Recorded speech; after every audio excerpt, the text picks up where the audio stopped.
गुजरा हुआ समय वापस नहीं आता। भगवान बुद्ध एक नगर में वार्तालाप कर रहे थे।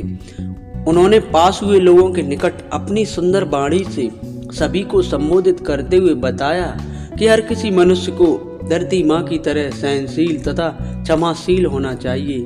गुस्सा इंसान का एक ऐसा दुश्मन है जो दूसरों को तो नुकसान पहुंचाएगा, साथ में स्वयं भी उससे बच नहीं पाएगा। इसलिए गुस्सा ईर्ष्या इंसान की सबसे बड़ी दुश्मन है।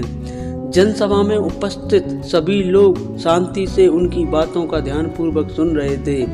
तभी वहां उस सभा में एक क्रोधित लड़का भी उपस्थित हुआ। पहले तो वो उनकी बातों को ध्यान से सुनता रहा। वह एकदम बुद्ध जी से क्रोधित होकर बोला। बोलते समय काफी गुस्से में था। उसने कहा, तुम तो ढोंगी हो, यहाँ बैठकर लोगों को बेवकूफ़ बना रहे हो। यह जो भी तुम कुछ कह रहे हो ना, इसको सचमुच करना बहुत मुश्किल है। समझे, तुम्हारी इन बातों का कोई मतलब नहीं है। ऐसे कठोर वचन सुनकर भी महात्मा जी ने उस क्रोधी पुरुष का कोई विरोध नहीं किया और ना ही उसकी बातों पर कोई भी प्रतिक्रिया दी।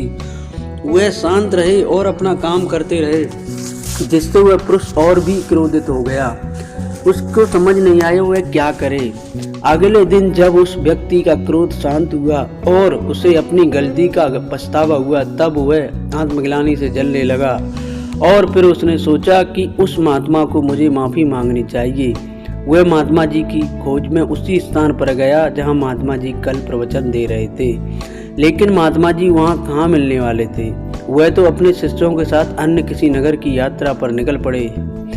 वह पुरुष सब लोगों से महात्मा जी के बारे में पूछता उस स्थान पर पहुंच गया जहां महात्मा जी प्रवचन सुना रहे थे। तब उस पुरुष को महात्मा जी के शिष्यों ने उसे उनके पास जाने से रोका, लेकिन महात्मा जी ने अपने शिष्यों को आदेश दिया कि आने दे उस पुरुष को। तब वह पुरुष महात्मा जी के चरणों पर गिर गया। उनसे बोला, क्षमा कीजिए महाराज। उसने महाराज जी से पूछा, क्या आप भूल गए हो कि मैं वही लड़का हूँ जो आपका इतना अपमान किया था? आपने दुष्ट कृत्य की, आपसे माफी मांगता हूँ। तब महात्मा जी ने बड़े शालीनता से उस पुरुष से बोले कि कौन सी बात? तब उस पुरुष ने बड़ी हैरानी से महात्मा जी की ओर देखा। महात्मा जी बोले, मैं तो बीता हुआ कल वही छोड़ आया, क्योंकि बीता हुआ समय कभी वापस लौट कर नहीं आता।